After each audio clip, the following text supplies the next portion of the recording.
Start that. And so which one is it? You do it from here? I'm gonna do this from this one. This is my secondary one. Gotcha. So in other words, I'll you can look at me that way. Okay. And I will. This has got a little bit of a longer lens. I feel kind of weird sitting. Well, it's going to be a really tight. I'll show you in a second if you Okay. want to come and just see how I frame it. It looked good.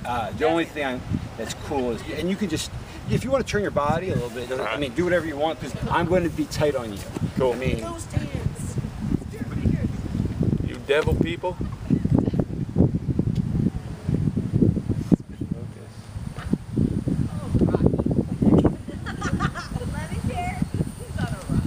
because you know we can hear people and stuff. Yeah. I try to project past me. Okay. For the answers. So okay. Now I'm just going to tighten here. Okay. I'm sure this is cool. All right. One of the reasons why I wanted to interview you, besides personally liking your show and liking you as a host, is that the essence of your entire show is taking viral videos, obviously, and it's trying to determine if they're authentic, obviously, hence the title of your show. Now, the biggest problem with the Ouija board isn't whether or not something's going on, because certainly something is. It's a question of if is it paranormal, or is it ideomotor, psychological, or a combination of the two. As a filmmaker, I have my belief system. I believe it's something supernatural. I believe in the supernatural. My expert, Robert Murch, my partner, he doesn't even believe in the paranormal, and he doesn't believe the paranormal, good or bad, has anything to do with the Ouija board. So for you, I think I'm going to start off by saying, what's your name? What do you do? You tell I'm the host of this. And then the thing is how you got into the paranormal, and then I'm going to move you into the Ouija board. Seems like a perfect thing, not for your show perhaps, but in the sense of what you do, you debunk, you determine authenticity. And therefore, if you did a thought experiment about the Ouija board, how would you go about to determine whether it was paranormal or physical? Just explore it just verbally, and then we'll go from there. All right, and I am now focused on you. And is that's not too bright in your eyes, right? The sun. Nah, I'll try not to squint. Yeah, no, you look fine. I just want to make sure it's okay. All right, so now I have a nice shot of you, and okay. Do you have a boom mic or anything? No, these two actually I got updated this. There's a different mic on this on this 5D Mark II, and I get better results than when I use a boom, because when I get the boom in this wind, even with the windscreen, I get so for actually when it's a little bit of a windy thing, these mics actually are better, and I take usually the audio from that. So that's why I use both. Where are you on my eye line? So you can look right here on my shoulder here. Okay. So first question: your name, what you do, and how you got involved in paranormal programming on TV, basically. Okay. And action.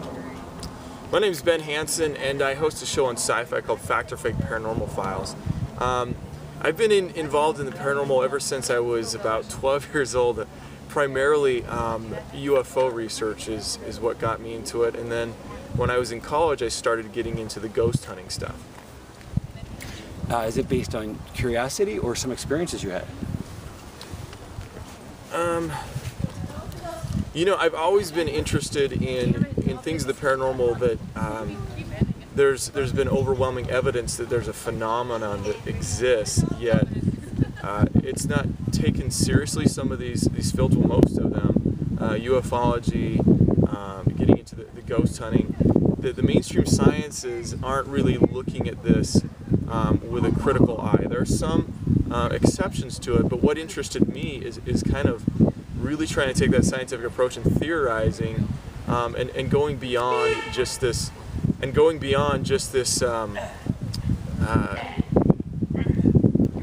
you're in a great thought. I'm sorry, you really actually touched on something really good, because you can repeat what you were saying, but I like that line in the sense of that mainstream science ignores ufology, it ignores cryptozoology, it ignores a lot of things that may be valid. So repeat that or go off on that and tie that then into the Ouija board, because I think, for example, researchers should be looking at the Ouija board, even if to debunk it, but no one even takes it seriously. Right. To me, if it's a real tool of divination, it should be looked at. But go off on your point. You can just say the UFO doesn't take. Someone was hacking behind you. So okay, where they were? Okay, and I heard like the beams. So we can just take it from you got interested in the stuff that wasn't interested by mainstream. And okay, action. Shh. I can hear you laughing. Shh. Okay, action. All right. I got interested in studying the paranormal because there are, well, most subjects, whether it's ufology or ghost hunting, cryptozoology, they're not taken with nearly the same seriousness in mainstream science, partly because I believe it's difficult to replicate in experiments. And the same thing goes with Ouija boards. It's really kind of difficult from my understanding and people who are really expert in it to get the same results. It's a lot like going ghost hunting and waiting to get EVPs. You don't know when it's going to happen, and I think that reason mostly that people shy away from it, and mainstream science really has not taken the subject seriously. So you're personally not that interested perhaps in Ouija boards, but it is akin to some of your other interests like UFOs. It is dismissed by the mainstream. Is that Right. true? That be Right. accurate? And what is your feeling on I mean, you've seen so much phenomena. Where does Ouija boards fit in, if at all? All right. You can wait for this, but whenever you're comfortable. Okay. On our show, we focus on all types of paranormal occurrences. We look into UFO and alien contact. We also do ghost hunting and Bigfoot, whatever it is. We have had a few instances where we've looked at Ouija board cases, and it's really interesting because there is such a stigma attached to it that there's a lot of decisions that go into how we choose a case. In the case of Ouija boards, it's very, I guess there's very strong feelings, mostly against them. And I still believe that it's a phenomena that should be studied because it does appear that there's something real going on.